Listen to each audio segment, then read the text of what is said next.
How have you overcome your imposter syndrome? I don't think I have. Mr. Peter Sève. Animated feature film. New Yorker magazines. Emmy Award. Hamilton King Award. Leo Award. Peter Sève. Peter Sève. Peter Sève.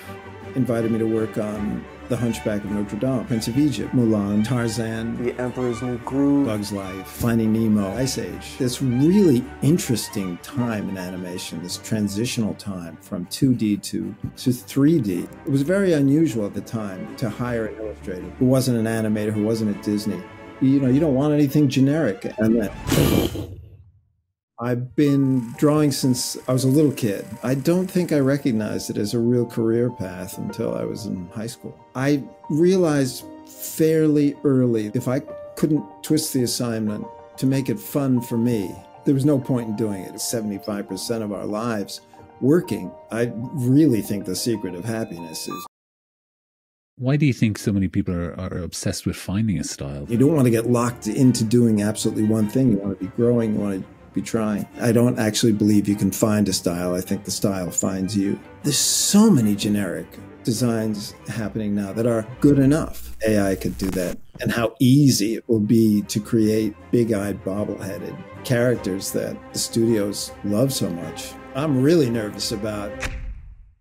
Quick one, I wanted to speak directly with you all before we jump into this episode. Inspiration is always something that has fascinated me. And I've always had the urge to uncover and share my findings with all of you here. And I promise that is exactly what I'm going to keep doing. How I'm doing that is evolving into these conversations. So one favor, if you've ever watched this show, and especially if you've enjoyed it or learned something new and interesting, do me a favor and follow on this platform or just share these videos around. It really, really helps me scale up the production, scale up the guests, so everything just gets bigger and bigger. And I promise I will repay that gesture by making sure everything gets better and better and bigger and bigger.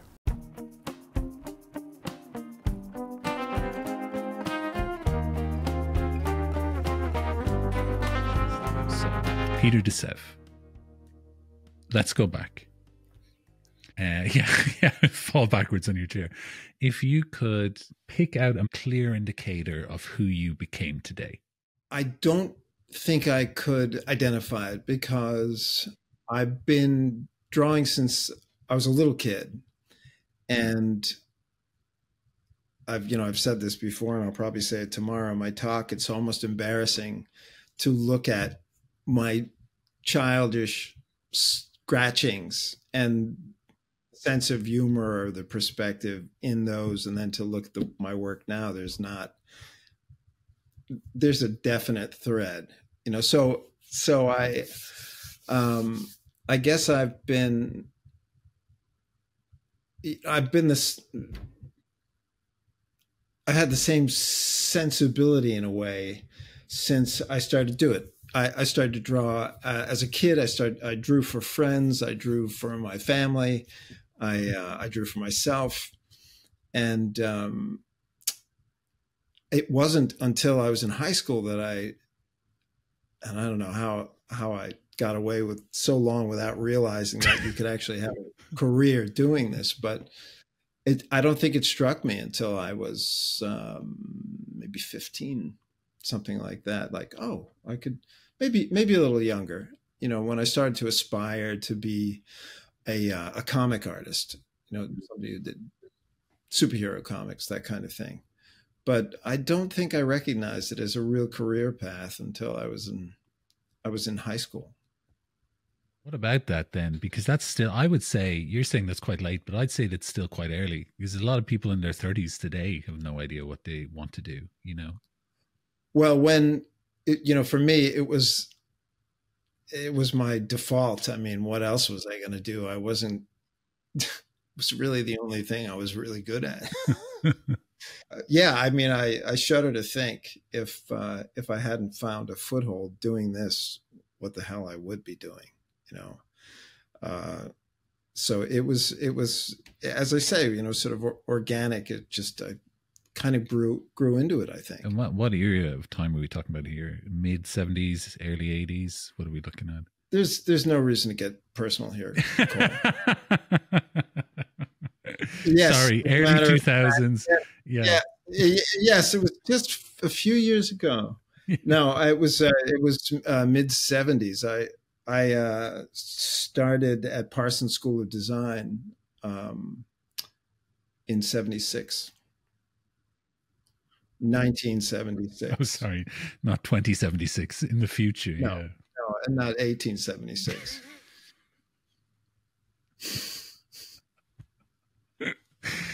Oh dear. Keep going. I can see how your talk is going to be good. To be honest, I can see the humor you're about to inject. The reason why I ask about origins is because, you know, people finding their path. I've been really playing with this idea recently of the road, which is like, you know, everyone's on a road, and sometimes you speak to someone who's much further along the road than you are, and you don't really quite understand what they're saying. And it's only when you get close to where they are, you're just like, oh my God, I actually, that's starting to click, right? But there's moments down the road where you're just like, okay, I have to choose a path. I need to decide where I'm going. There's a lot of younger people now who obviously love drawing. Drawing is something that people love. Even before today, I don't know what sparked it, what inspired it. I was looking at old comics that I used to draw. Terrible, terrible. Now, I haven't gotten much better, but terrible. And I thought to myself, what a great time. You know, there's no pressure to perform. There's no, you're not trying to impress anyone, except for your classmates, maybe, if you're sharing them around. And we kind of lose that quite a bit, right? It's funny. I have been thinking about that lately, just yesterday or this morning, about how that's how I began. I was just drawing for myself, drawing for friends. Then you get to school and you're drawing assignments. And then you're professional and you are having to hit certain marks and you have to provide a certain thing. Now I'll say that the one thing that I learned fairly early on was that there was no point in doing this job. I started as an illustrator. I didn't get into animation until like 93, 94. And so before that, I had 15 years of just being an illustrator for print.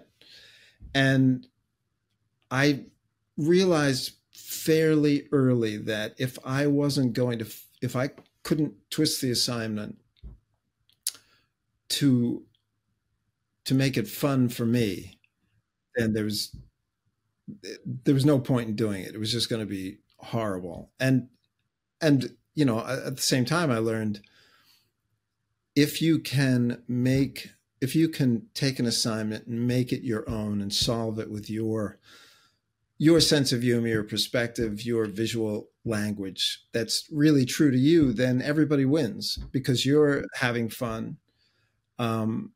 You're providing something hopefully that's unique. And if you're doing both those things, then your client will hopefully be happy as well. But I see people who, and I understand this, you know, this search for style. I don't actually believe you can find a style. I think the style finds you. But I think it's a dangerous thing to work for a style that is not your own. Then you're just a mechanic. Then you're just a stylist. And I don't know, it's kind of drudge work.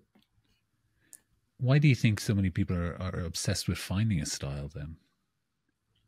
Because I think a style is, to some extent, your stock in trade. It's what makes you recognizable. It's what sets you apart. It's the thing that a client can identify and know that that is the look or the sensibility that I need as the client to apply to this job, to solve this problem. Because when they're looking around for someone to solve their problem, they need to know, they want to know that they can somewhat predict how you're going to solve it. Not exactly your solution, but they know, you're not going to come in with something cubist when your portfolio says you're an impressionist. You know what I mean? It's there has to be a certain predictability to it. And so I think a style is important. You don't want to get locked into doing absolutely one thing. You want to be growing. You want to be trying. But, back to what I was saying before about drawing as work, it's only in the last few years, after these decades of doing this as a job and having fun with it, but really allowing myself to just do stuff for myself again. I've never been the guy that needs to go out painting, on the weekends. And usually when I'm done with my work, I'm done with my work. But in recent years, and only the last 2 or 3, I've just been sort of putting aside other people's expectations and in a way my own, and just having some fun and just drawing the things I want to draw in between assignments. I had a great conversation with a tremendous artist called Jeremy Hoffman. He drew as a kid. People can watch it, it's in a previous episode, but he drew as a kid and then fell away from it. And then when he was 40 years old, he was like, I really enjoyed drawing. Where did that go? And he set himself a 5-year plan and just kept at it, draws every day, and now only draws for himself. And because of that, so many people want to hire him. I met him in Annecy, and there was people flocking around him, just like flies, trying, I've got ideas for your characters and this and that. And he's like, yeah, sure, no problem. And he just is drawing for himself. And now he just carries sketchbooks and pencils hang out of his pocket every day, Yeah. It's really, really rewarding to see, I've got to say. I don't know, there's something so nice about your vocation speaking to your soul, if that makes sense. Absolutely. I mean, we spend I don't know what the percentage is, but I'll guess it's 75% of our lives working. And I really think the secret of happiness is figure out how to do work that you love, that is nourishing. Otherwise, you're just turning that part of your life off, for 75% of it. It's a luxury. I mean, it's a lucky thing. I consider myself incredibly fortunate to have fallen into what I do and to actually be able to, buy food. Just that alone. Yeah, just food. Thrilled about that. And my family is pleased about that. You allocate them food as well? That's very generous. Yeah. I mean, if it's been a good week, I feed them. Define a good week. They've been good, or you've gotten paid? I got paid. Oh, okay. Yeah. I can't expect the impossible from them. Well, it's funny. You mentioned your career in animation, which I'm sure a lot of people are very curious about. I think, one of the things I'll preface it with is that I had absolutely no plans to go into animation. Like so many of the things I've done in my career, I wasn't gunning for it. And to some extent, I didn't think I could do it. And maybe that's why I never entertained it. Like animation, I thought that's what animator, that's for people that animate. And the New Yorker, that's for New Yorker artists. I'm not one of those, didn't make sense, but that's, I just never considered these things. But I did, how I got into animation, I worked on a project which was unique for me because it was so big. It was so long form. It was for a company called Rabbit Ears, and they they did a great thing. They were hiring artists of illustrators of all these different styles to illustrate fairy tales, different classic fairy tales, but they were being produced as essentially as animatics. This was, this was in the 90s, early 90s, and what it was I illustrated Finn McCool, which is an Irish. Listen, you're speaking to me. I'm Irish, you know. All right.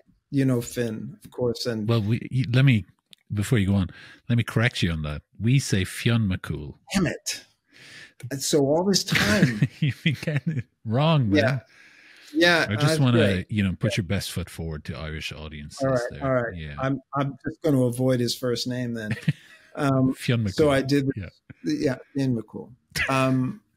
So it was this folk tale about a giant, blah blah blah. So, but it required, because it was essentially an animatic where the camera drifts across a still image and then soft dissolves one into another, with some famous person doing the narration and music that was commissioned specifically for the project. I mean, they were great things.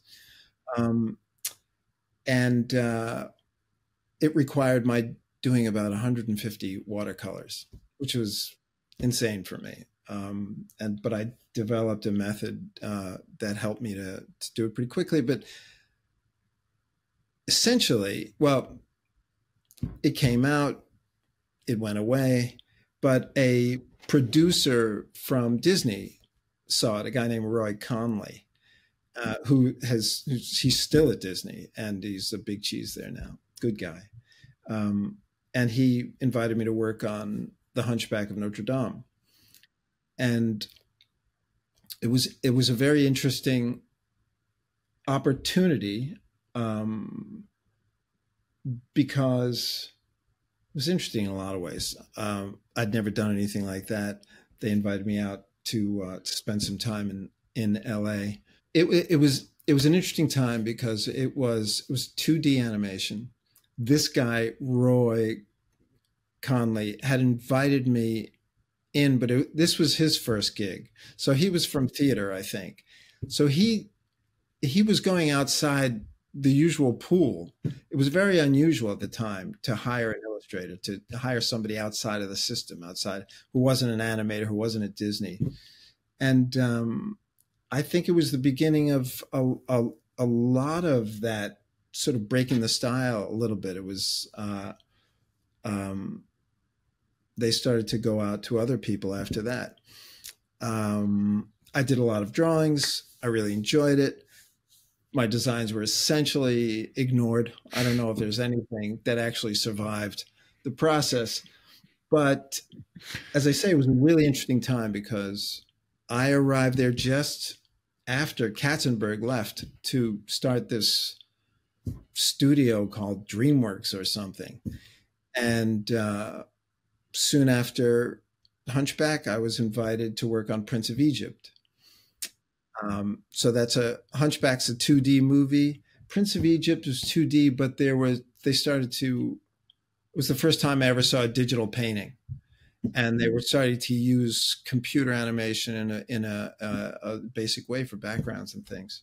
So it was at this really interesting time in animation, this transitional time from 2D to 3D. And as a result, I kept getting invited to work on, I didn't know at the time that these were going to be truly, classic, important movies like Finding Nemo and Bug's Life, Tarzan.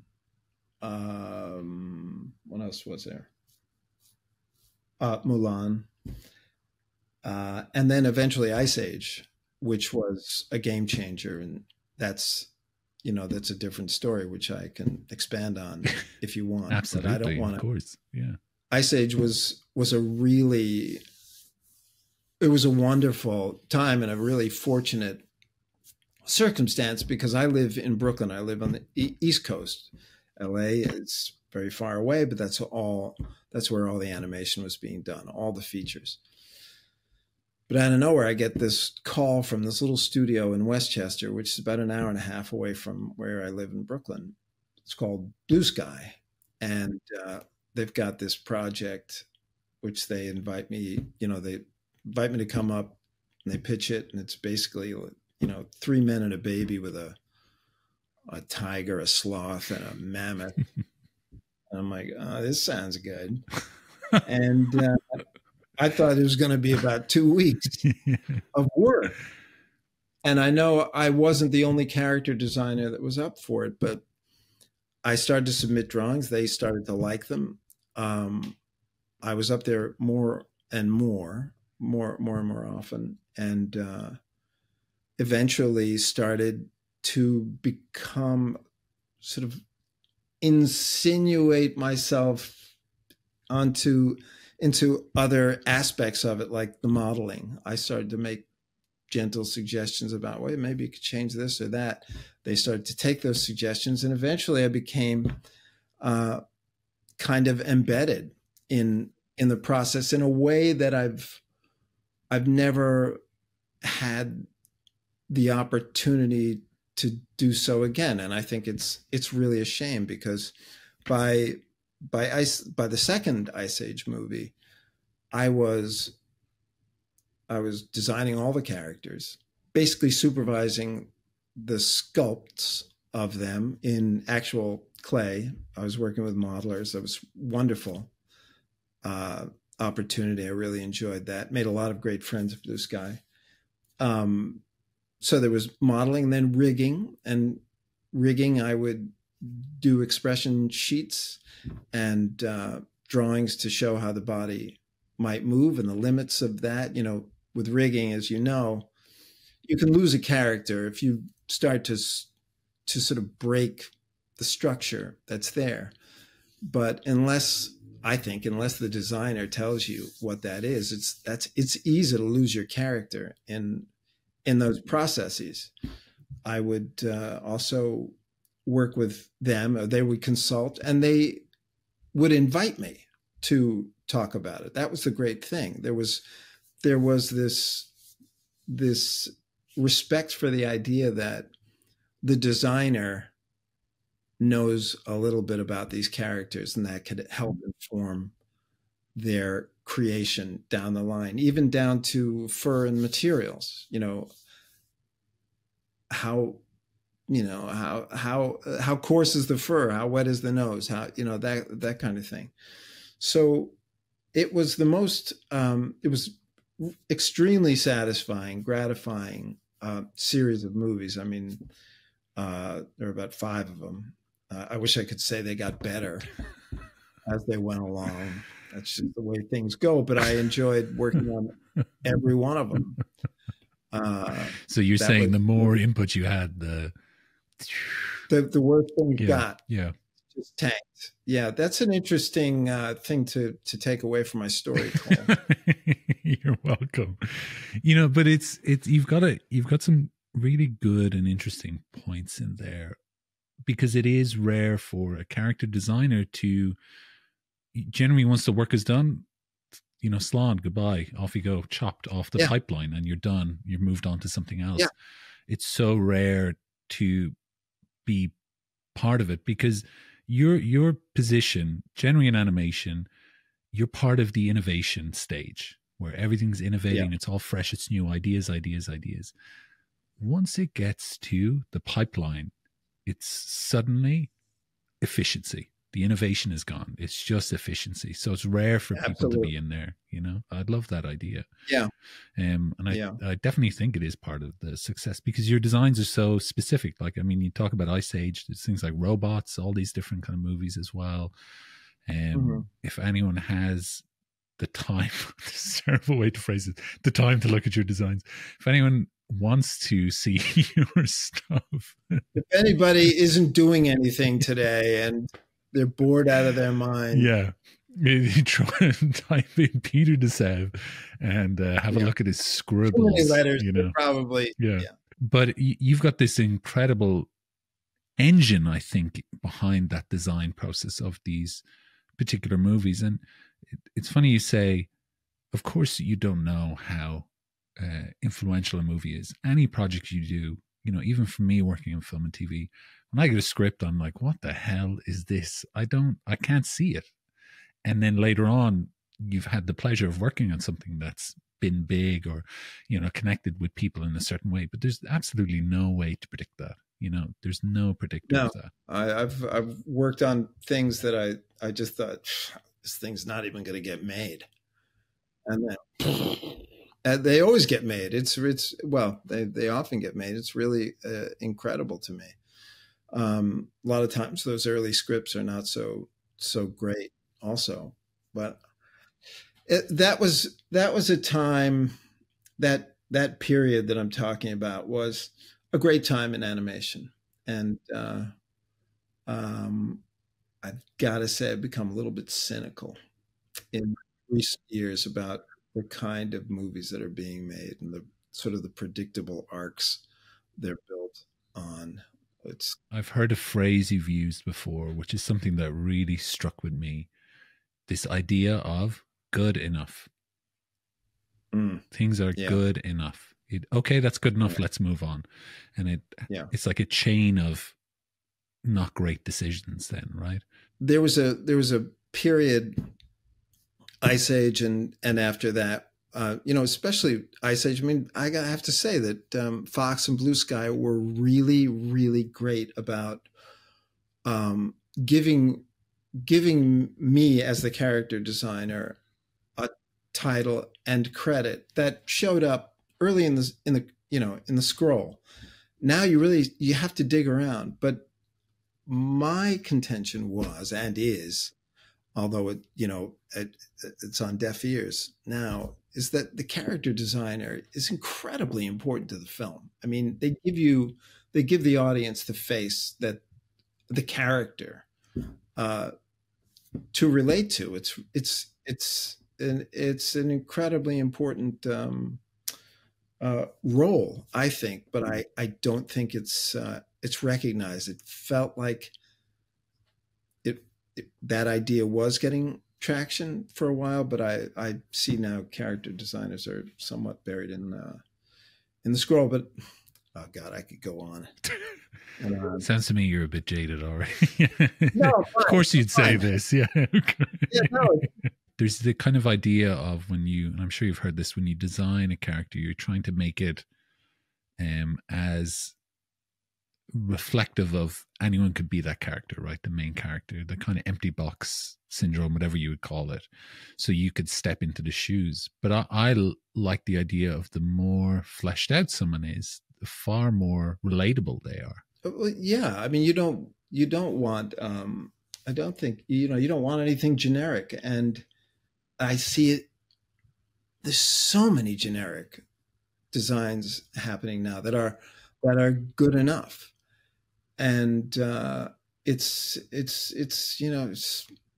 deflating, I have to say. There is a great movement away from, like, they've hit what 3D realism can do in The Lion King. They can't, that's it. They've hit it. Yeah. So now it's like, okay, well, what else can we do? And things like, movies like the Spider-Verse and stuff, very interesting in how they're redesigning it. So I'd be curious now to see a Peter de Sève design fleshed out in that way, because obviously Scrat and all these other characters are very reminiscent of your design, but very early computer animation.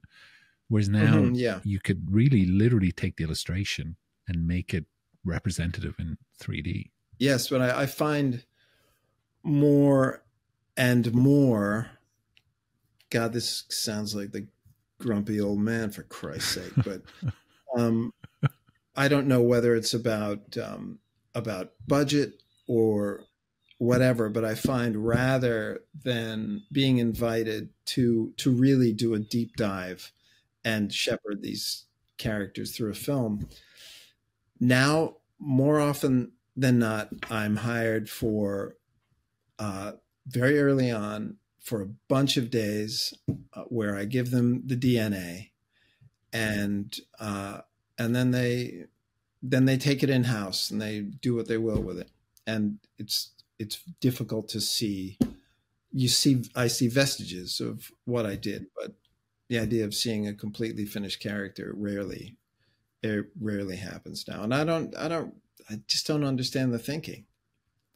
I mean, I don't know. What do you think the consequence of that is then? From my perspective, it feels like the design on a lot of these features is diluted, and that there isn't a really specific, unique look to it. I mean, when I think of great character design and really seeing an individual perspective, I think of Nico Marley. I think he's a great designer. Carter Goodrich, of course, as well. But you don't see, I don't know, I don't see that kind of authorship anymore. And correct me if I'm wrong. Is there something you can think of that, you know, really looks like, oh, that's different? Not in a 3D space anyways. Maybe the works of Illumination or something, but they've latched on to the design specific. But definitely in hand-drawn animation, and I'll fly the flag because I'm Irish, you know, things like Cartoon Saloon's work, The Secret of Kells or Wolfwalkers, very unique thread of design through them. Absolutely. Yeah. Absolutely. But they're few and far between now, you know, very few and far between. Yeah. You're absolutely right. And I think, and we were going to stumble into this sooner or later, I'm sure, but AI. I wasn't going to go there, man, but yeah. I'm really nervous about the good enough aspect of that and how easy it will be to create these sort of, you know, big-eyed, bobble-headed characters that the studios love so much. I mean, AI could do that very easily. And I just, given that studios are so driven by the bottom line, I don't think they're going to be able to resist it. I really don't. Because it stops being a quest for originality then, right? That quest seems to have ended a while ago. That's so sad. Peter, don't say that. God, I really am letting it rip today. Let's uplift the people with something. Let's uplift them. Yes. Well, I'm just just fight the fight. Don't fold. Yeah, don't use AI. Well, there's a lot. Artists, I think, in specific, are against the use of AI. I did a recent survey for my listeners / watchers, whatever you call them. And one of the questions was, do you or would you ever use AI as part of your workflow? 100% no. Nobody said yes to that. These are hundreds of people, thousands. Yeah. Why would you, as an artist? Why would you do that? But that's the thing, you know. It's people trying to get a leg up over that. They are afraid. They have this idea that artistry is a gate-kept thing, whereas it's really time and thought are the two things. You know, it's very messy thing, or any kind of artistry. Innovation is a tremendously messy process.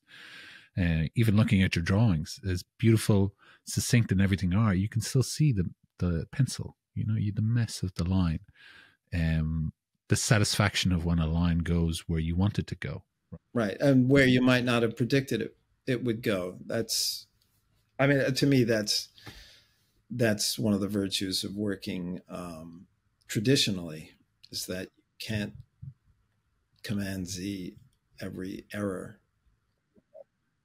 You know, you live with those mistakes and see where they take you. I refuse to live with mistakes, and but you know, you learn more through failing than you ever would through succeeding, right? Recently, the work you've been doing, right? You know, you said that you've been hired on to basically give the DNA to characters, right? But of course, you're an illustrator, so you're illustrating posters, you're illustrating things. I know recently you illustrated for the French Institute, the Animation First. I'm curious about your thought of the design of that process, of that poster. Sorry. I Didn't think about it. no, I didn't. I just copied it. Really. AI. I got AI to draw. Yeah, yeah. I had AI do it actually. You know, I think it came about. I knew it had to. I knew it had to feel French to some extent. Whether it does or not, I'm not sure. But it had to refer to that, and of course, it had to refer to animation. And when I think of animation as an illustration, naturally, I think of things in sequence.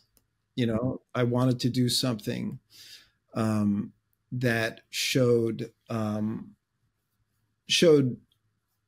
movement, and that, you know, reflected the idea of animation. And so let me see if I got my sketchbook. Hold Yeah, on. absolutely. I mean, first I was just doodling people moving, Wow. you know, sequentially. Yeah. I kept thinking about the Seine. There's no movement in that. There was another drawing, but I kept thinking about the somebody at the banks of the Seine. Then I stumbled on to this. Yeah. But there was I was stuck on this idea. I love this, the expression. What is the expression? You really love it. Just let me think. L'esprit d'escalier, I think it is, the spirit of the staircase. It's when you leave an argument and you're walking down the stairs and you think of the thing you should have said. And so I did this sequential thing of somebody going through that, like, on this staircase. But I think it was just too, it was too much. So I ended up with this sort of Pierrot, this sort of French clown, and the unexpected end of the sequence. But I love that idea of the what you said, the spirit of the staircase. Wow, I've never heard that phrase. I just love the idea of, like, don't. So I have it every time I hang up one of these conversations. Right. Just like right. I'm going to have it as soon as we finish. Do you know, I do want to ask one thing then in terms of artistic process, because I know this is something that people struggle with, and I'm curious if it's something that's ever run through your head. Imposter syndrome.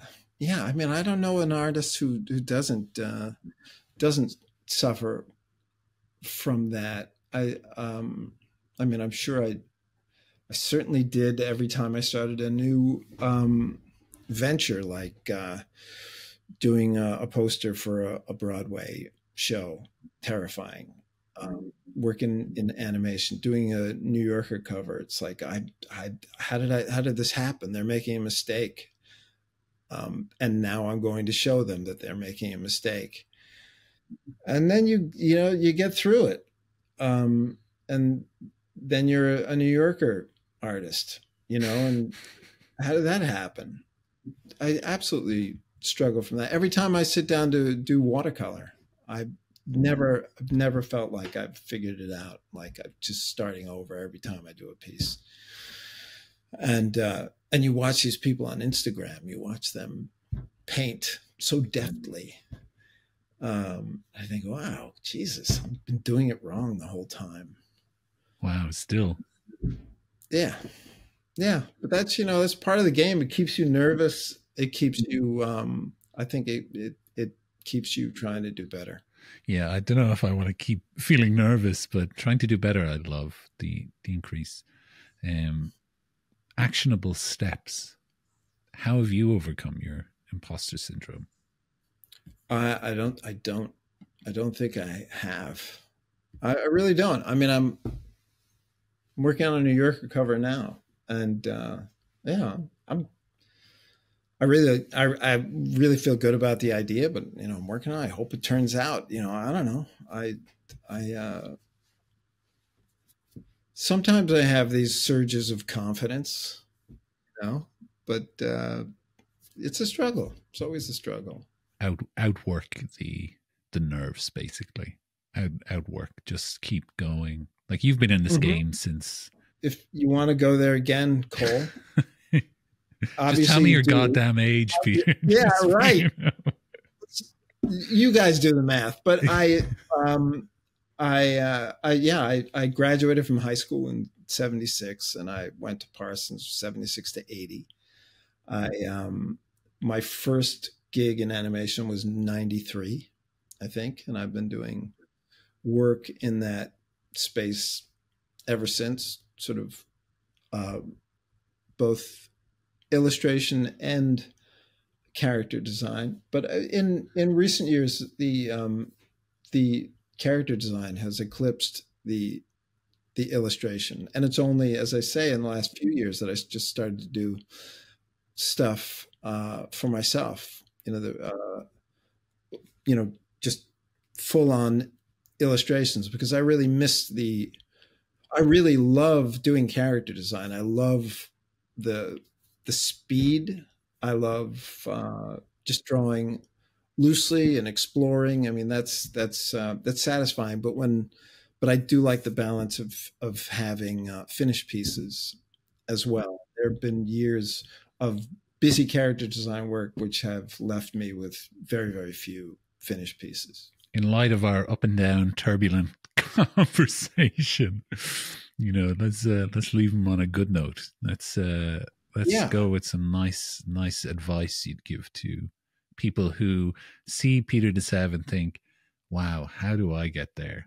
If I were to presume to give advice, I would say, first of all, it's a wonderful way to it's a wonderful career to have, to be able to draw for people, to be able to do something you love and get satisfaction from it and provide satisfaction and enjoyment to other people. It's a great thing, and it's really, really worth working for.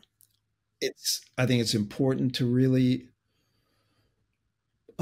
figure out who you are as an artist, what you personally love to draw. Not just don't. If you're in animation, don't study animation. Not for the raw material. I mean, of course, you can learn from every film, but in terms of feeding your creative furnace, go outside of animation. Go to paintings and drawings, things that are not things that were done 100, 200 years ago, 500 years ago. I've been inspired by cave drawings, that rawness, that beautiful, just the design in them, the color. That stuff will feed you, and you have to seek it out. Don't just look at illustration. Don't just look at character design. Just look everywhere, and really look around you. I mean, I live in New York, and it's astonishing, the character design all around you. Every single person walking by is just, I mean, it breaks my heart that I can't record them, because the combination of colors and patterns, things you can't make up, the styles and the faces and the shapes of these people. Every time the door opens on a subway, characters come in, and it's so observe, just take it in, try to remember what you see, and just always look, always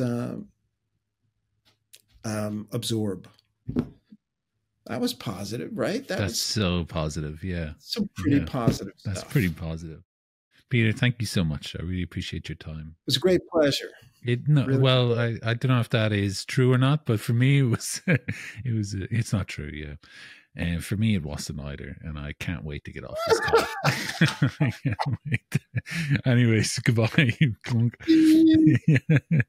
No, Peter, it is a true privilege to talk to you and to dig into your mind. Thank you. I hope